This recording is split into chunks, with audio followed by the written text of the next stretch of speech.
Chers amis, bonjour. Je m'appelle Denis Mourizard et je suis heureux de vous accueillir avec nous aujourd'hui pour parler d'un sujet qui nous tient tous particulièrement à cœur, le surfcasting. Nous serons accompagnés tout au long de cette journée par Michel Kempf qui est présent avec nous et qui nous aidera un petit peu à faire le tour de toutes les techniques de lancer qui sont à la base de la pratique du surfcasting. Effectivement, surfcasting, c'est une pêche à l'appât. Il faut présenter aux poissons l'appât où les poissons se trouvent. Des fois, ils sont près du bord, mais souvent, ils sont très au large. C'est pour ça qu'il a été développé un certain nombre de techniques qui permettent de lancer très loin et d'atteindre les poissons là où ils se trouvent.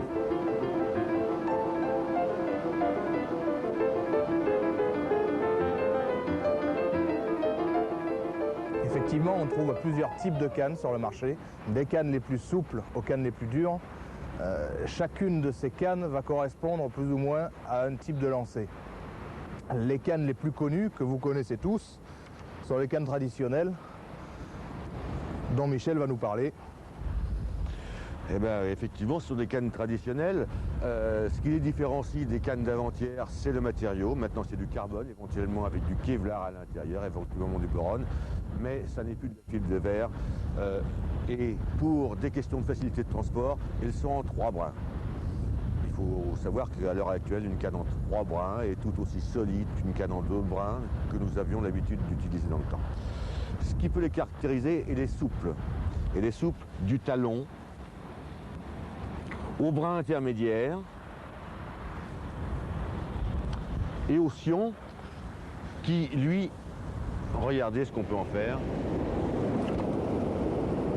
C'est une canne qui est adaptée au lancer à la belge. C'est un lancer instinctif qui ne demande pas beaucoup de préparation. C'est celui que tout le monde utilise. Simplement, le lancer à la belge n'est pas très performant du point de vue distance, même s'il est précis. Jusqu'à 100 mètres du bord, donc, vous pouvez pêcher très correctement avec ce type de canne.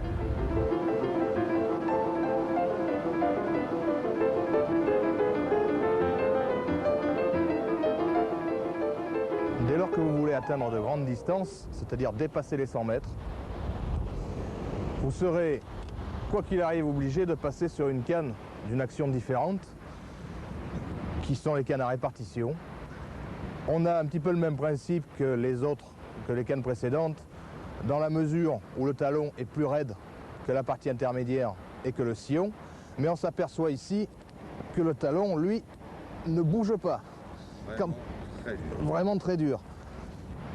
La partie intermédiaire, donc la partie basse du sillon, contient toute la nervosité et toute l'énergie du carbone, tandis que la pointe, elle, reste une fois de plus très souple.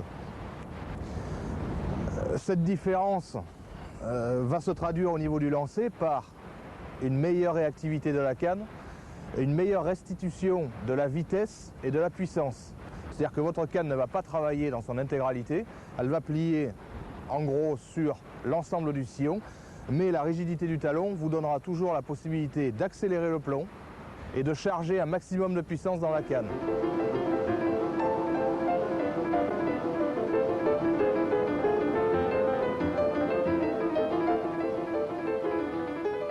Depuis peu, les fabricants ont mis au point des cannes intermédiaires qui se situent entre les cannes traditionnelles très souples et les cannes à répartition très dures.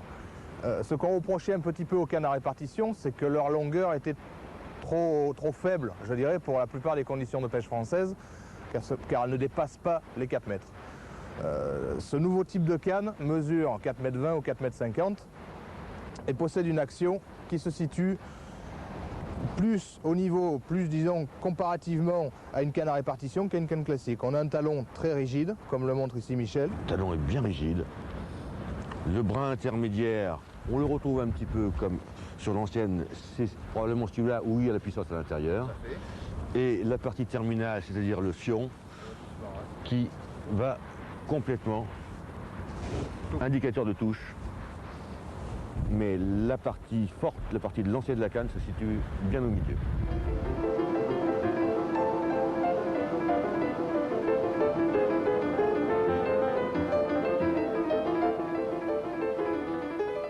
Les 3 points qu'il va vous falloir retenir sur ce que nous venons de dire, c'est qu'une canne, quelle qu'elle soit, se compose de 3 parties, d'un sillon qui va servir d'indicateur de touche et également d'amortisseur en fin de lancer pour éviter d'abîmer les appâts, d'une partie intermédiaire qui retient, je dirais, toute la nervosité de la canne, qui va vous donner un petit peu le nerf, et la dernière partie qui est le talon, la partie rigide, qui l'est plus ou moins en fonction des modèles et qui va donner la vitesse et la puissance à votre lancer.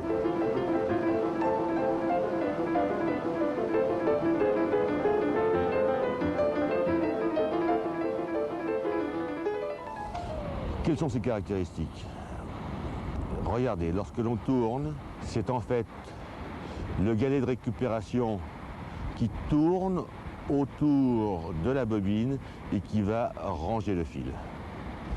Le moulinet qui permet d'aller loin, c'est bien le tambour tournant.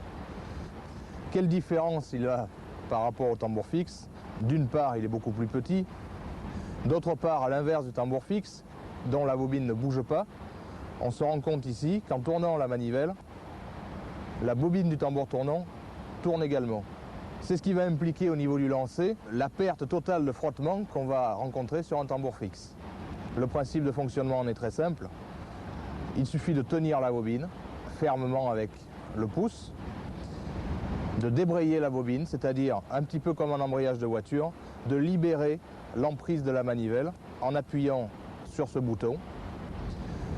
Et on s'aperçoit que la bobine devient totalement libre. On lance, et une fois que le plomb tombe à l'eau, on donne un tour de manivelle et on a rembrayé la bobine qui, à ce moment-là, vous le voyez, tourne sous l'action de la manivelle. Ce qui fait un petit peu peur aux gens, traditionnellement, je dirais, dans la première approche de ces moulinets, ce sont les réglages. Alors, l'objet des réglages et le but des réglages est de ralentir la vitesse de rotation de cette bobine de manière à l'adapter au lancer qu'on va pratiquer, du lancer qu'on va réaliser. Pour cela, on a à disposition 3 systèmes de réglage. Le premier est celui qu'on appelle le frein d'axe, qui est situé sur la flasque gauche du moulinet. Ce frein se compose d'un capuchon qui se visse ou se dévisse, qui vient agir sur une pièce en laiton, qui elle-même vient appuyer sur le roulement qui est situé dans la bobine. On comprend aisément qu'en serrant ce bouton, on va comprimer le roulement et lui éviter ainsi de tourner trop vite. On a de l'autre côté du moulinet un autre capuchon. Lui n'intervient pas, ou indirectement je dirais, sur le freinage de la bobine. Par contre, il va permettre, en le dévissant, d'ajuster la position latérale de la bobine. Il va agir donc indirectement sur le frein qui est situé de ce côté-là, c'est-à-dire que si on se met au point dur, c'est-à-dire au frein maximum et qu'on desserre, on va automatiquement libérer. Le deuxième système est le système également classique de frein à masselotte. Ce système est contenu dans tous les moulinets casting, donc destinés au lancer de surf casting, et il se situe à l'intérieur même du moulinet.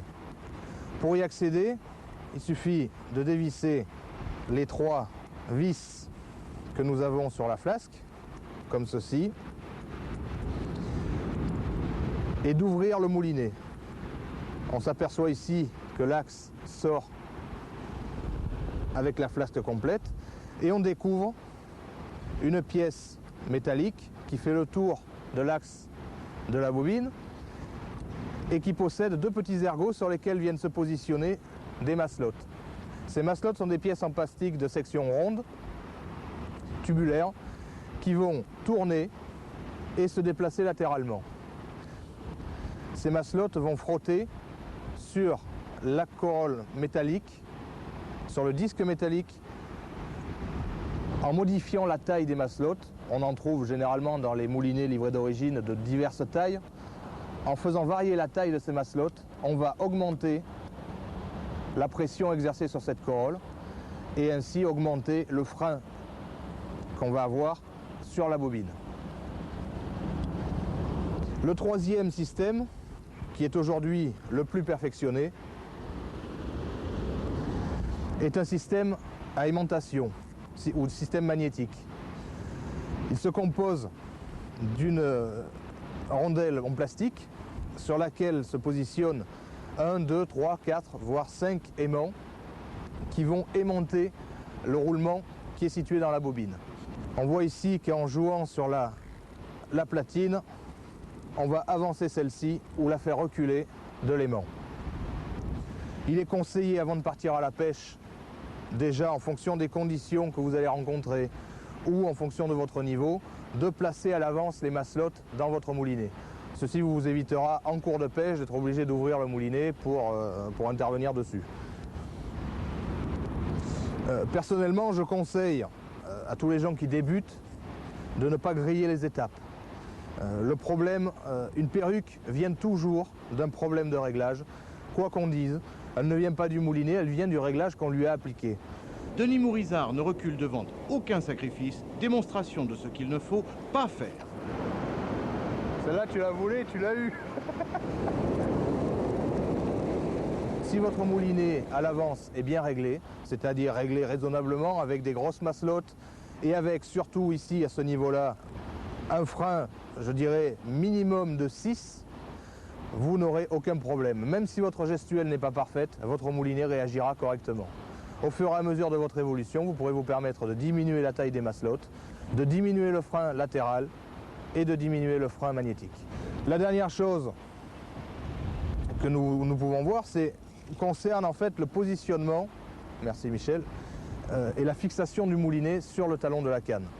Vous voyez que le pied d'un tambour tournant est relativement fin et que compte tenu du fait que l'on doit exercer une pression ferme sur la bobine pour maintenir celle-ci lors du lancer, on privilégiera alors ce système qui est un système à bague vissante qui permet de rapprocher le corps du moulinet au maximum du diamètre du talon.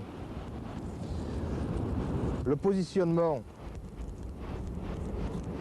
de la deuxième bague légèrement en retrait va permettre de caler les doigts de manière beaucoup plus efficace et de tenir sa bobine avec un maximum d'efficacité. Il ne nous reste maintenant plus qu'à mettre tout ça en pratique. On vous parle de lancer, de matériel. On va donc maintenant ranger tout le matériel et se diriger sur la plage pour vous montrer tout ça.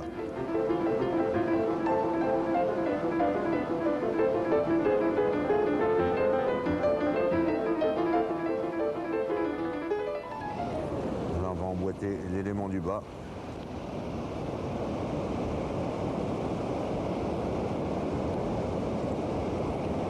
Déplier les anneaux.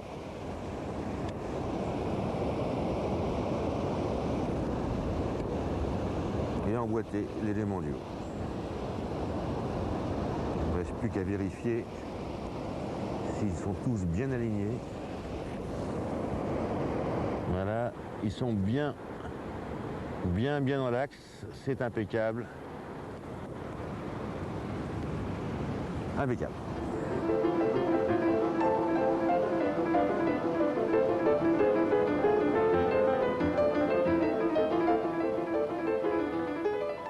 Bien, donc avant de lancer, il faut faire un nœud, attacher l'agrafe après le fil. Bon, nous allons utiliser l'un des nœuds le plus simple, qui est le nœud universel. Donc il s'agit de passer le nylon à l'intérieur de l'agrafe, donc de le doubler. Puis dès ce moment, on le reprend entre le pouce et l'index de la main gauche. Ça vous fait une boucle. Là, votre nœud est presque fini. Il s'agit tout simplement de prendre le bout courant et de le passer à l'intérieur de la boucle en prenant les deux fils. Voilà, de cette manière. Et une quatrième fois, ça suffit car le diamètre de nylon est assez fort. Là, on fait un pré-serrage. Simplement, on tire en tenant les deux bouts. On le rabat un peu. Et dès ce moment, il faut un peu l'humidifier, tout simplement pour que ça glisse mieux et que ça n'abîme pas le nylon. Voilà la manière la plus simple. Et il ne reste plus qu'à tirer sur le bout dormant pour amener le nœud en butée d'agrafe. À ce moment-là, on serre très légèrement et sans forcer. Il y a un petit excédent qu'il va falloir couper.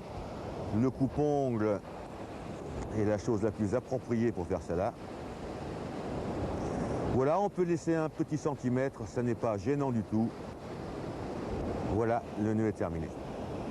C'est simple et c'est le nœud le plus utilisé pour la pêche.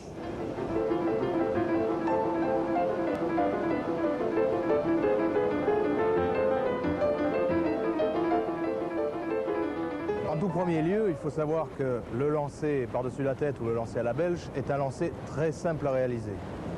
Malgré tout, dans la technique, même si elle est facile, même si on peut l'assimiler rapidement, il y a quand même des petits points importants qu'il ne faut pas négliger pour pouvoir tirer profit au maximum de sa canne. On sait d'emblée qu'on a une canne assez souple, donc la canne va réagir rapidement. Maintenant, pour la mettre en bloc et pour lui tirer le maximum de ses performances, il va falloir respecter certains points. À commencer par le positionnement en lui-même du lanceur.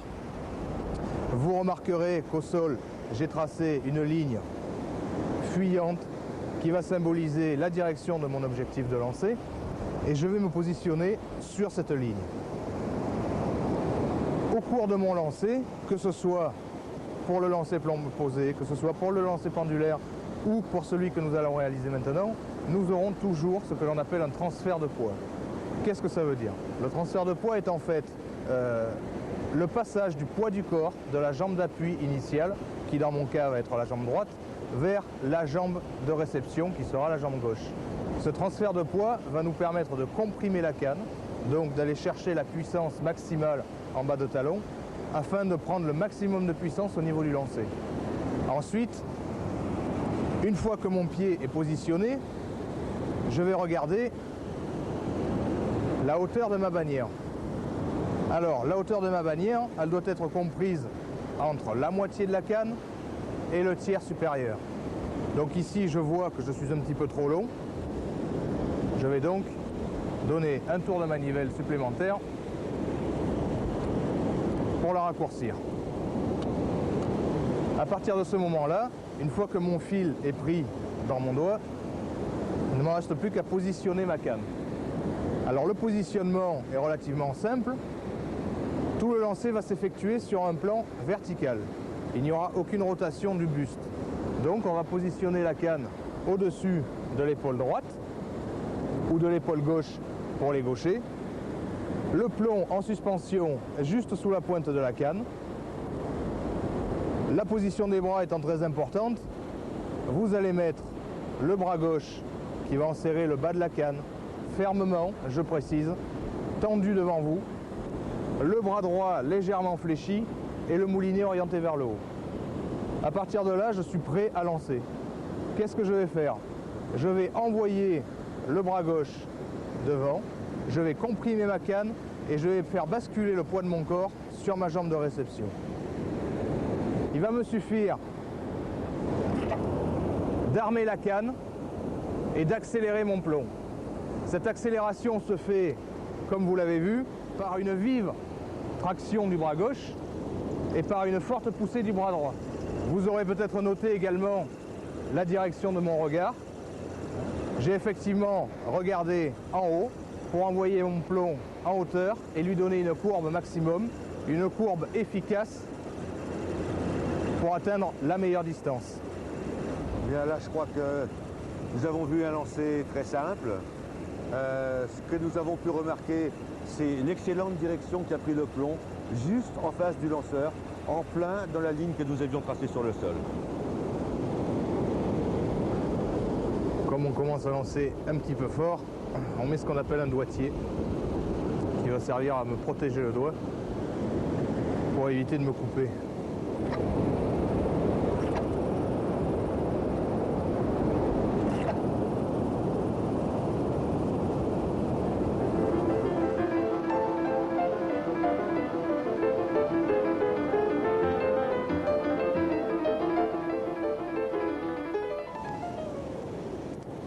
Le lancer qu'on vient de voir sur les images est le lancer basique, le lancer le plus classique qu'il puisse y avoir.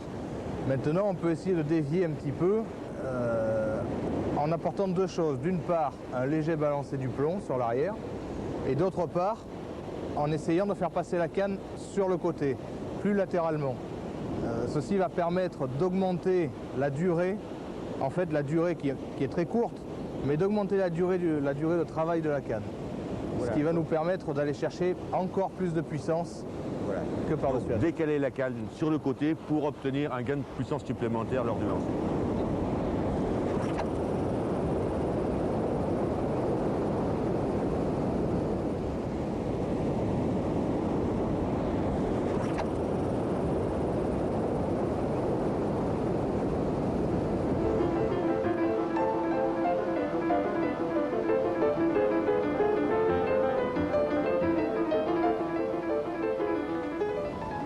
La première chose à faire quand on s'apprête à lancer un plomb posé, c'est de vérifier et d'ajuster sa bannière. Tout à l'heure, la bannière que nous avions, c'est-à-dire la longueur de nylon comprise entre la pointe de la canne et le plomb, mesurait à peu près la moitié de la canne. Et on aurait eu tendance à la réduire, étant donné qu'on utilisait des cannes assez souples. Pour le lancer plomb posé, on va faire la démarche inverse, c'est-à-dire qu'on va prendre un minimum de longueur égale à la moitié de la canne et qu'on pourra éventuellement rallonger cette longueur. Donc ici, vous voyez, j'ai, une fois le talon posé par terre, le plomb à peu près au niveau des yeux. Je vais m'ajuster au niveau de mes pieds sur la ligne parallèle à la plage. On commence par poser son pied droit dans le même axe que cette ligne. Il est très important de ne pas dévier, c'est-à-dire de ne pas mettre le pied à l'extérieur de cette ligne, parce que lors de la rotation du lancer, il y aura un blocage au niveau du genou. Je positionne donc mon pied bien dans l'axe. Après, on prend le fil, le pick-up, on prend repère par rapport à la perpendiculaire à la plage. Et on vient mettre la canne à 45 degrés entre cette ligne et sa perpendiculaire. Le plomb, lui, va être au départ, pour les débutants, placé à la parallèle de la plage. Ce qui est important au départ du lancer, ici j'ai positionné mon plomb, c'est d'avoir le sillon le plus près du sol, à ras du sol, et le talon qui va pointer vers le ciel. Une fois qu'on est dans cette position, on prend appui sur la jambe droite pour pouvoir effectuer le transfert de poids qu'on a vu précédemment avec le lancer par-dessus la tête. Et le lancer va se dérouler ainsi. On regarde l'objectif. Vous voyez que j'ai pris appui sur ma jambe gauche, mon pied droit, lui, étant quasiment en équilibre, juste me servir pour prendre mon équilibre.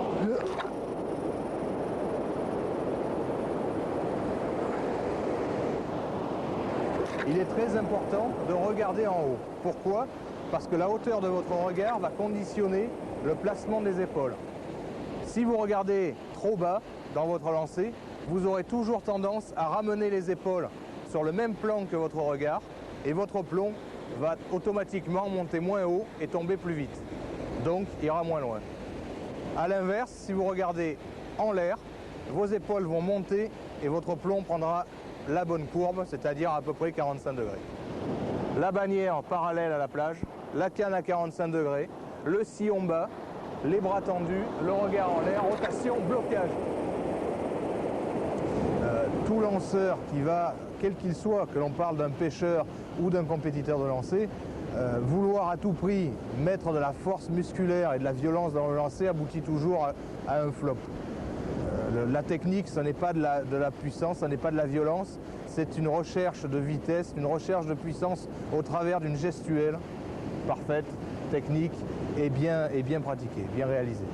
Et très progressif en somme. Très progressive. Dans ces lancers, voilà. C'est-à-dire pouvoir accélérer, ne pas donner toute la vitesse au départ, mais en garder sous le pied, comme on dit. En garder sous le pied. Et accélérer sur la fin du mouvement, juste avant le blocage.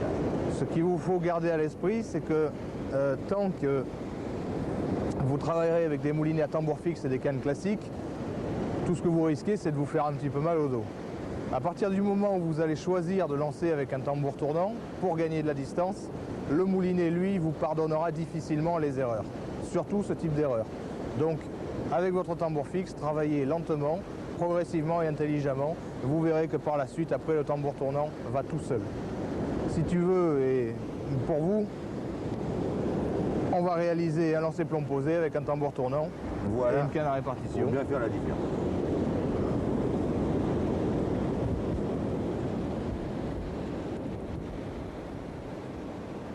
On tient la bobine, petite précision, avec le pouce. Et vous voyez que comme j'ai mis un doigtier tout à l'heure pour le tambour fixe, je m'en suis également mis un sur le pouce en caoutchouc. C'est un morceau de chambre à air de vélo qui va servir à agripper le nylon et à mieux tenir la bobine. Donc la main prend position, on débraye le moulinet, la bannière est en place, on n'a plus qu'à lancer.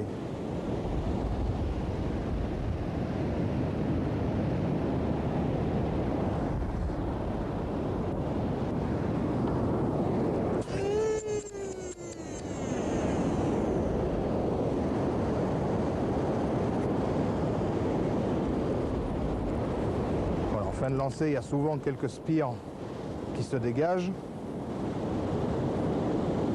Après, lors du rembobinage du fil, il est important de toujours veiller à ce que celui-ci soit le plus régulier possible, en guidant le fil de droite à gauche et de gauche à droite, régulièrement du début jusqu'à la fin de la récupération. Ce qu'il faut éviter à tout prix, c'est de faire croiser le fil, comme je vais vous montrer à l'instant, de cette manière.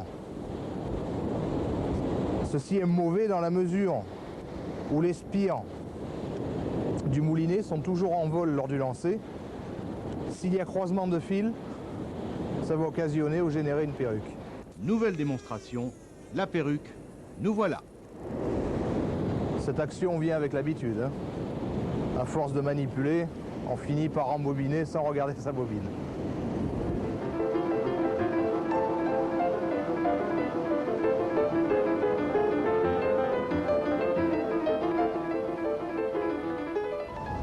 Et vous l'avez vu, le lancer plomb posé, ça n'est pas si difficile que ça.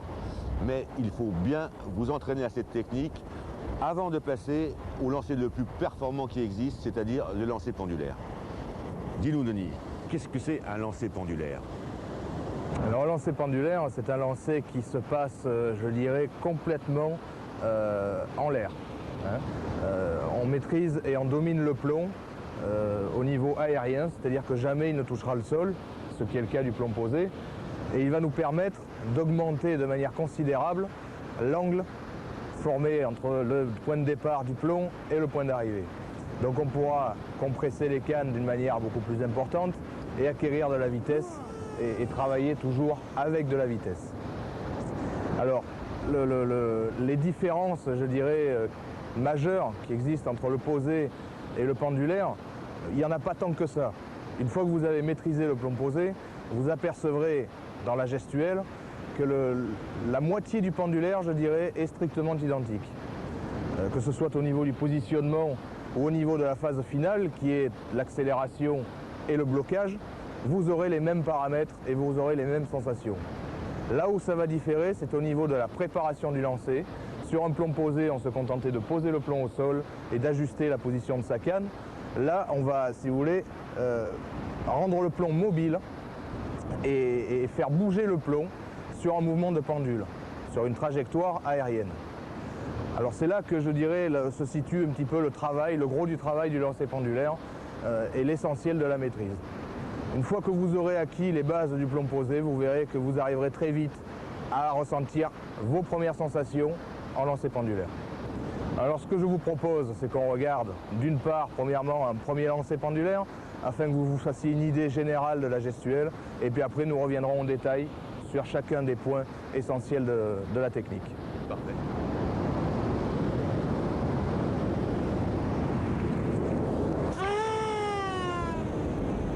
Alors comme vous le voyez, le lancer pendulaire est une gestuelle très rapide, mais très rapide dans sa phase finale. C'est-à-dire qu'elle permet de comprimer la canne, elle permet d'atteindre le point dur du blanc très rapidement. À partir de là, une fois que vous êtes en pleine puissance, une fois que vous avez réussi à charger le maximum de l'énergie que peut vous donner la canne, toute l'accélération que vous donnerez en phase finale va être décuplée. Alors la préparation du geste, c'est-à-dire la mise en place du plomb en phase finale, c'est-à-dire derrière moi, vous l'avez vu monter très haut, hein, cette préparation et cette mise en place va conditionner tout le reste du lancer. Dans tous les cas, dans votre travail, il vous faudra vous garder à l'esprit en permanence que vous devez vous retrouver dans une position similaire à celle du plomb posé, c'est-à-dire les bras tendus, hein, à partir du moment où vous allez commencer à voir votre cible, vous devrez avoir les bras tendus.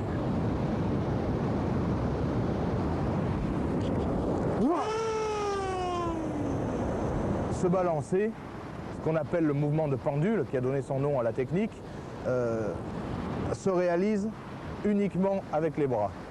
C'est un jeu mécanique relativement simple qui va consister à donner une impulsion au plomb. Comme vous voyez ici, je n'ai que le bras gauche qui travaille. Il faut surtout éviter d'envoyer le plomb avec le bras droit. Pourquoi? Parce que l'impulsion est dominée de manière moindre et on ne peut pas, si vous voulez, on ne peut pas donner une courbe régulière et progressive à son plomb. Donc gardez toujours à l'esprit mouvement, impulsion bras gauche, impulsion bras gauche. C'est la clé essentielle du lancer pendulaire.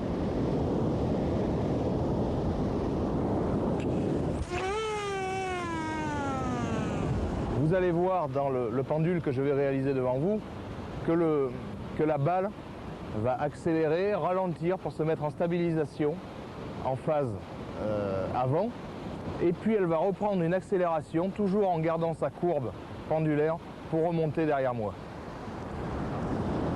En application, ça donne ça.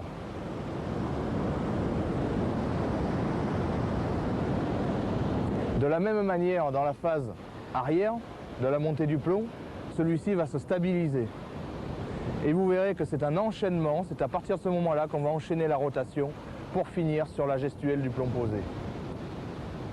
Avant d'entamer la rotation pendulaire, à proprement dit, un dernier petit conseil pour le balancer, il vous faudra toujours garder votre ligne tendue.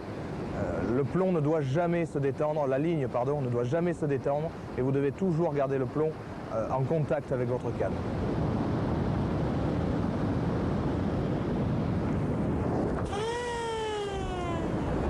Par la suite, comme vous l'avez vu, une fois que le plomb est arrivé en phase stationnaire derrière moi, j'ai ma canne qui est située en haut. Je vais tourner la tête, baisser les bras pour me retrouver dans la position identique du plomb posé. Je n'aurai donc plus qu'à monter ma canne et à finaliser le geste. Mon plomb est ici en position stationnaire au-dessus de ma tête. Je vais tourner ma tête en gardant les bras bien tendus, remonter pour bloquer. Vous voyez que toute cette portion-là, à partir du moment où j'arrive là, je me retrouve dans la position, vraiment dans une position identique à celle du plomb posé.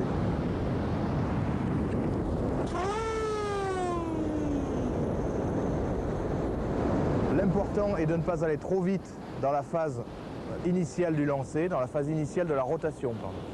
Vous devez, une fois que votre plomb est en l'air, prendre votre temps de vous retourner de manière à vous positionner pour accélérer en phase finale. Le tort de beaucoup de lanceurs est de vouloir aller trop vite. Sachez qu'en travaillant avec des cannes à répartition, qui sont des cannes très dures au talon, si vous allez beaucoup trop vite au départ de votre rotation, vous allez vous retrouver dans une position instable, vous allez vous faire mal au dos et vous n'arriverez pas à profiter de la puissance emmagasinée dans la canne. Prenez donc votre temps, allez-y étape par étape et vous verrez que tout se déroule normalement.